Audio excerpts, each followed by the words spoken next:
Hi. So, it's been so long since I last uploaded something. Well, I was busy with my uni exams, but now that I'm here, let's talk about something, okay? I'm honestly confused as to what to talk about today.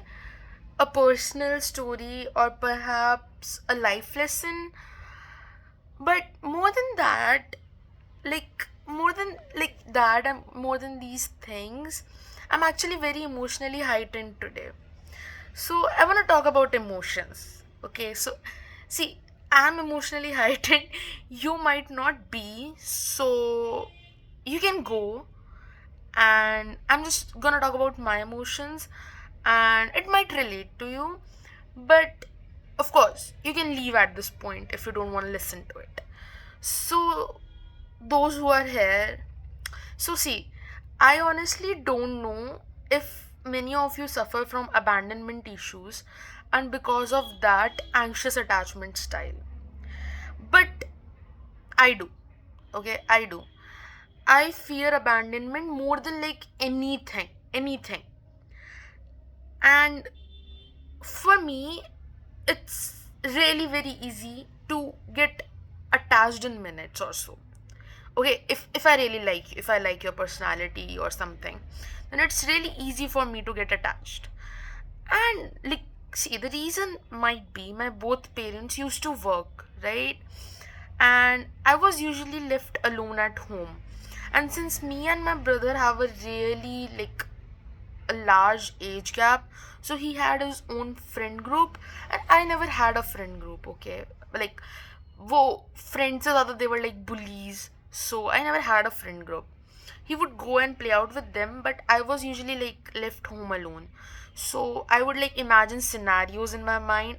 That might sound weird to you, and I honestly don't care if it does.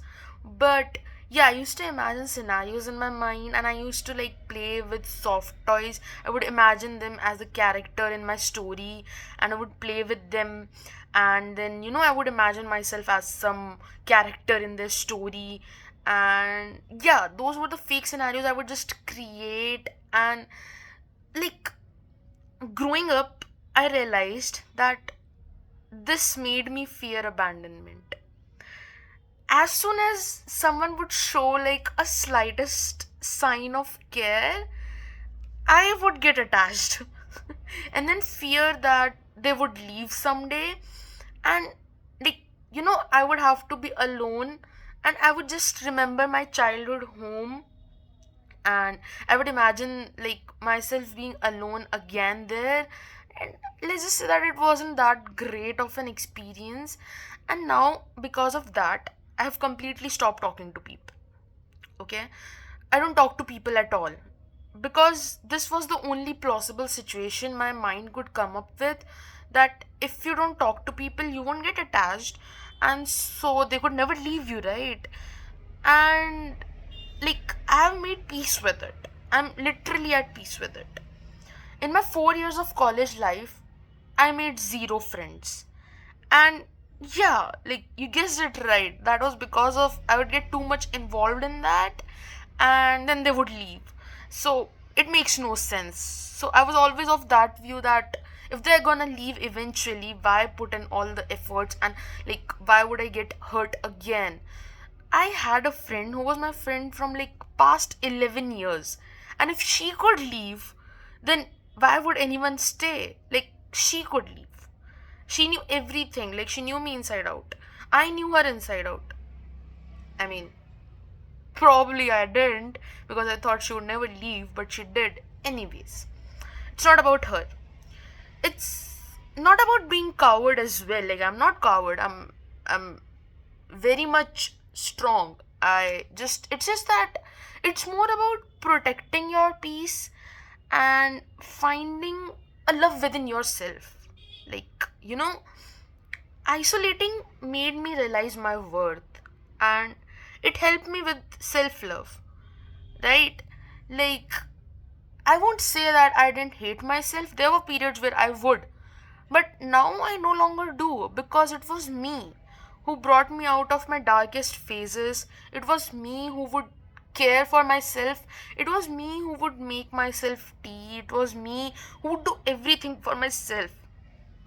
So, how would I hate myself? And since I was never around people, I never got to know that what they think about me, what they think about my personality, what they think about my looks, what they think about anything, as a matter of fact. I don't care what they think. And since I wasn't around them, I was never aware as well. And fuck what they think. Like, who cares? And it's like me who made me who I am today, right? So, it was me who would uplift myself when I was weak. And, you know, I just realized this, that you do need to isolate yourself to find yourself. If you don't isolate yourself, if you are just surrounded by people all the time, if you have people around you all the time, their thoughts and their talks would influence your mind. They would be the one controlling you. They would be the one who would like shape your narrative about yourself. If you have a group of people and they're constantly saying something about you, it would somewhere in your subconscious be there that yeah, I am like this. If they tell you that you're not good looking, for instance, if they tell you that you don't have a personality of yours, this would somewhere be there in your subconscious when you would think about yourself, right? But if you're just alone, if you just isolate yourself, if you're not with people all the time, and if you're not like hearing them all the time, what they think of you, what they want to say, what do you have to do for them, somewhere it would be just about yourself. Because listen, at the end of the day, who's there with you? Like at the end of the day, when you're sleeping, who's there with you? It's you. When you would be dying, who will be there for you? You, right? So, I mean, I realized this, that you always need to isolate yourself to think that who you really are, to think that, yeah, like, why couldn't I see that earlier? Why didn't I think of it earlier? That I am beautiful. I am like the strongest person that can be out there, right? And slowly you would be taking care of yourself, you would be pampering yourself, you would be like there in self love, and it's the beautiful feeling. I'll tell you, it's like beautiful feeling. I'm feeling this after 5 years that, yeah, okay, who I am. It wasn't like I was surrounded with people for 5 years. I wasn't. I was there with myself, but even in isolation, it took me 5 years.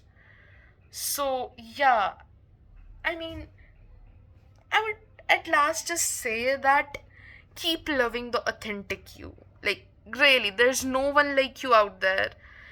You're like the most precious thing that could happen. And you're beautiful, okay? You're just beautiful. Like, imagine it in this way, that somewhere out there aspires to be like you. I, I really didn't think that I would be giving a motivational lecture or something. But since I'm really emotionally heightened today, I felt like I should tell what I feel. And I just feel that you, the person hearing this right now, you are like the best thing that could happen to anyone. And you're beautiful. You're really beautiful.